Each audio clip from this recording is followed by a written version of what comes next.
to this month's edition of North Central Outdoors. I'm your host, Nathan Karch. So we're going to dive right into our topic today, which is the 2019 deer season, specifically rifle season. So we are just right there in it. It is one of the most popular times of the year, especially for deer season. This is when we see the most hunters out in the woods for a number of reasons. Normally we have cold weather this time of year. There's the warm weather's out. You might get, a few sporadic days with, upper 50s, lower 60s, but for the most part it's cold. And cold weather means the deer are moving, so that is always a good thing. The last thing you want to be doing is sitting up in a tree stand or somewhere and they're just locked down in a bedding area and you're not going to see anything. So a lot of people love this time of year, and with it being rifle season, a lot of people have a lot more confidence when the rifle season rolls around, just because of the range, and you've got a quick follow-up shot. Unlike muzzleloader, they are a lot more reliable and a lot more accurate. So a number of things that's other than pointing out the obvious, that's why it's really popular. We are past really the first rut, I should say. The first rut always occurs in the middle of November, usually during all of muzzleloader. And muzzleloader, I always say, is probably the best time of the year to get out in the woods, simply because you're going to see the most action. But this time of year is very, very good too. You can be very productive, and fortunately, there is usually always a secondary rut. So you can actually go back to the peak of the rut and count 30 days forward, and there will be a secondary rut. So that will fall in the middle of December this year, and you're looking at a lot of good activity. I'm a hunter myself, and I try to get out there as much as I possibly can. Fortunately for me, just being a game warden, I get to hunt when nobody else is hunting, so I get to go out in the middle of the week, and I've been seeing so much activity lately. It's been really, really good. So I encourage you to get out there, and if you have an opportunity to get out there, do it, and you will not be disappointed, because they are moving. A few tips that I might add: play the wind. If you have a farm that you're hunting and you've got several different tree stands, map it out, see what the wind is doing at that current time and when you're going to hunt, and play that wind. Strategically go to the tree stand that is going to be the best for you, and you're going to see the most deer. So when I say that, when you're walking into your tree stand, you also have to play out your routes to your stand, or your blind, whether you're hunting on the ground. If you're going stationary, this is not going to apply if you're stalk hunting, but it could.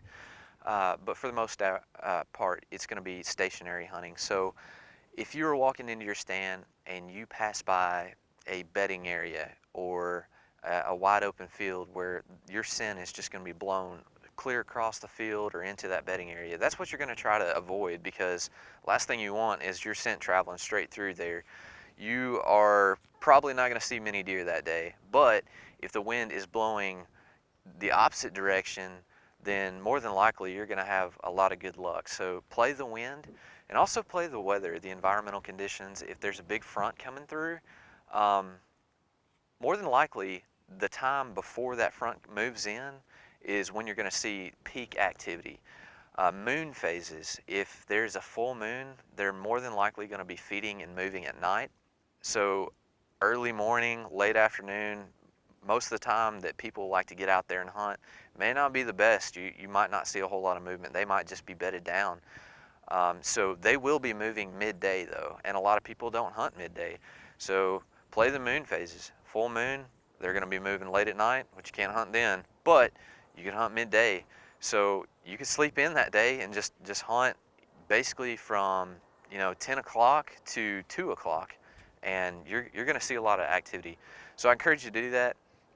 And with that secondary rut and everything like that, you can get away with a lot more. You can make some rookie mistakes, and it's not going to be so detrimental to your hunting. You can do a lot more movement in the stand, get comfortable. You don't have to play scent control as much, simply because they're just not going to be paying attention. And when I say that, I mean the bucks specifically. The bucks could care less. They are They got one thing on their mind, and that's locating a female, and that's all they want. They don't care about hunters. They're not looking for hunters, but the does are. The does, they'll be a little sidetracked from the buck chasing them, but for the most part, they're still on high alert. They're on edge, and they'll bust you really quick. So it's very important to do good scent control and try to remain as silent and still as possible. But you can get away with some rookie mistakes. So that's encouraging. If you're new to hunting, this is the time of year to get out there to harvest a big one, because you'll have an opportunity at it. Next topic is tagging, or just checking in your deer. So a lot of people have the common misconception that if you are a landowner, you don't have to tag your deer or your harvest at all. That's simply not true. If you harvest an animal anywhere in the state, regardless if it's private land, if you're a landowner or anything like that, you must check it in. And you've got to check it in within that calendar day. So if you harvest it early morning, you've got until midnight that night to check it in. But if you harvest it at last light that afternoon, you don't have as long, but you still got to check it in at midnight that night. There are a few exceptions to that, and the one that I can really think of, or I guess a couple that I can think of, is really if you put a shot on a deer and they run off, and you're pretty sure that it was a lethal shot, but you just can't locate that animal. You can't find them. You can't physically put hands on them. So you're searching, can't find them, or it's really, really late. They run off, and you just want to give it until the morning. That's very understandable. Us game wardens, we're pretty common sense guys. We're woodsmen as well, and we understand. So if you explain that, no problem at all. Just when you find that animal, whether it be the next day, check it in. If you bring in a dog to trail the deer that you've shot, and you don't locate her, you don't put hands on that animal until the very next day, check it in that day. It's not a big deal. You do not have to check it in before you put hands on it. I know a lot of states, they require you, if you shoot an animal, period, regardless if you put a kill shot on it whatsoever, if you just wound it, they require you to use a tag. This state, luckily, and I think a lot of sportsmen will be appreciative of this, you don't have to tag that animal. So if you shoot a deer and maybe you bring a dog in and they can't find it, and it's 2 months later, you're walking around and you find it and it's there, you don't have to use that tag.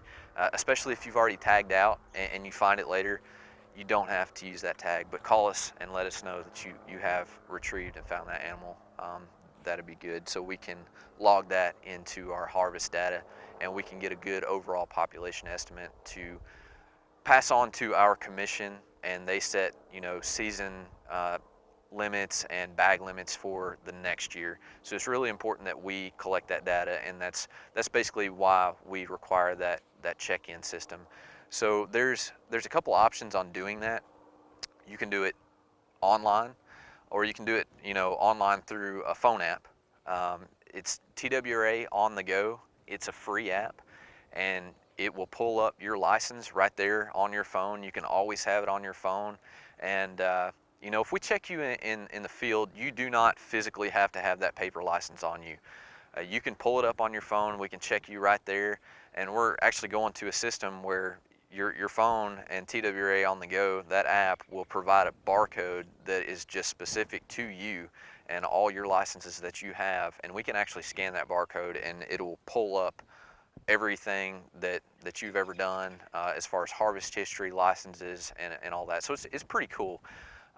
So don't get stressed out if you don't have that physical license on you. You can have it on your phone, or take a picture of it on your phone, because we realize these licenses are paper unless you order the hard card. If you do a lot of activities by the water or something like that, it's one time that you drop in the water and then you're done. So just have an electronic copy, you're good to go. The next thing is moving on to safety. So there's really three things, and I've discussed this all before, but whenever you are in a firearm season, you must have blaze orange. There is a 500 square inch blaze orange requirement in the state of Tennessee. We're not going to go out there with a measuring tape or anything, but that consists of a blaze orange vest and a blaze orange ball cap or beanie. As long as you have both of those, you're good to go. So during rifle, any firearm season, you must have that on while you're afield. And I know it sounds a little ridiculous, but if you are hunting a ground blind or a shooting house or something like that that fully encapsulates you, you still have to have it on. I know that, you know, nobody can see you inside there, but you still got to have it on by law. Going on to tree stands and tree stand safety, again, I covered this in our last segment. It's very important that you use your tree stand harness and use it going up and down the tree. Don't just clip in as soon as you get up there, which if you're going to do nothing else, do that, you know, walk it up there and clip in, but try to use that lineman's rope as you're going up. That way, if you lose your footing, especially this time of year, if you're going in the morning, it's frosted, your ladder or your climbing sticks are very wet and they're icy. You might lose your footing, and you want to have that harness on there to catch you so you don't fall to the ground and really hurt yourself. Also, use a haul line. So a haul line is just basically designed to attach to your tree stand, and it's a rope that goes all the way to the ground, usually utilizing a carabiner. Attach your gear to it, and that way, and your firearm or bow, whatever you're using, and you know, hoist that up to you. Don't try to carry all your gear up there at once, because you want to have 3 points of contact at all times, and you don't want to have a whole lot of stuff weighing you down, especially if you got limbs in the way. It could catch on that, and you know, you could lose your balance. So haul line, tree stand harness, and blaze orange requirement. So you have those three going for you, you're good to go. What we've been getting a lot of this year and last year really is a lot of trespassing calls and complaints. It can go from one extreme to, you know, just total disregard for landowner, and they know that's not their property and they hunt it anyway, to say, hey, I've just shot a deer on my property and the deer runs on the neighbor's property and I want to go retrieve my game. Well, there's the right steps that you have to take in order to do so. You can't just go retrieve that game. Another misconception that hunters have is they have a right to go retrieve their game. Well, if it goes on someone else's property, they actually don't. You have to seek permission from that landowner. So I'm going to call them up, or I'm going to go to their house and be as polite and nice as possible, because remember, they might not be hunters at all. They might not like it, and just try to approach it as delicately as possible. Say, hey, I was legal, I did everything right, it just happened to run on your land. Do you mind if I please go retrieve it? And 9 times out of 10, I'd say they're going to allow you to do that. The last thing that I would want as a landowner is a rotting deer carcass on my property.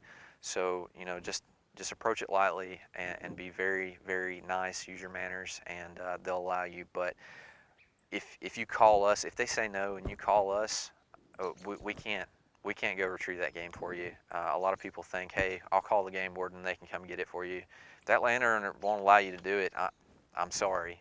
That's just one of those things. It stinks, but you know, you've got to honor and respect their wishes. So realize that you've got to ask permission first. That wraps up this month's edition of North Central Outdoors. I hope everybody gets out and gets an opportunity to go hunting. Make some memories, have fun, but overall, just be safe, and we'll see you next time.